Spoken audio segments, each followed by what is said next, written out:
Welcome to part 2 of our first lesson in chapter 16, which focuses on integration. So our learning target for this part of the lesson is to write the equation of the original function when given the function's derivative and a point residing on the original function. So per Haley M's request, I have themed this lesson. Can you guess? Its theme is Halloween because it's almost Halloween. So let's go ahead and look at some vocab, and I think you guys know this from what we did in class, but just in case, I'm just going to reiterate it. So integration, as defined by our text, is the process of getting from f prime of x to f of x. So basically, we're working from the derivative back to the original function. And what we're going to be doing today is we're going to be finding the indefinite integral. So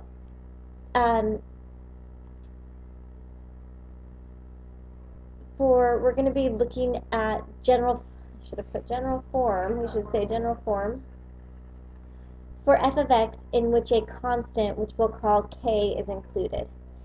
So it's indefinite because we don't know what k is when we're taking the integral. Okay? And by the way, we should add one more vocabulary word, the arbitrary constant, and we'll call that letter k. And we call it the arbitrary constant because we don't really know what it is, which makes it arbitrary. So that's how we get that. All right, so we're going to just do a quick review of how to find the integral, the indefinite integral of two functions. So we're going to start with m prime of x and work backwards to find m of x. So the first thing we're going to do is we're going to look at the exponent, and when we take the derivative we subtract 1. In integration we add 1. So our new exponent is 4, and what we're basically going to do is we're going to times 5 by 1/4, or you could say we're going to divide this term by 4. So we end up with 5 times 1/4, which is 5/4, x to the power of 4.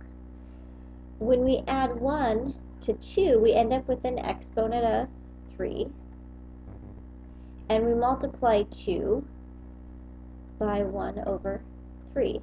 So we end up with 2/3 x cubed. 7 doesn't have an x, so we have to add 1. So we're going to assume that it's 7x to the power of 0. So when we add 1, we end up with 7x, and if we were to multiply 7 by 1, we end up with, 7x. Okay. Now, since we don't know what the constant was, we're just going to add k. So this is the integral of m prime of x. Okay. So let's go ahead and try to do n of x now. So I'm just going to move n of x down here. Okay.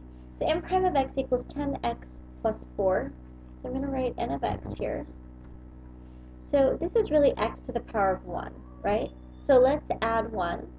So we know our exponent is going to be x squared. And now we're going to times 10 by half.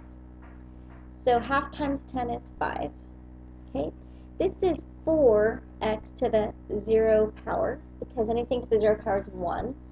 And we're going to add 1. Okay?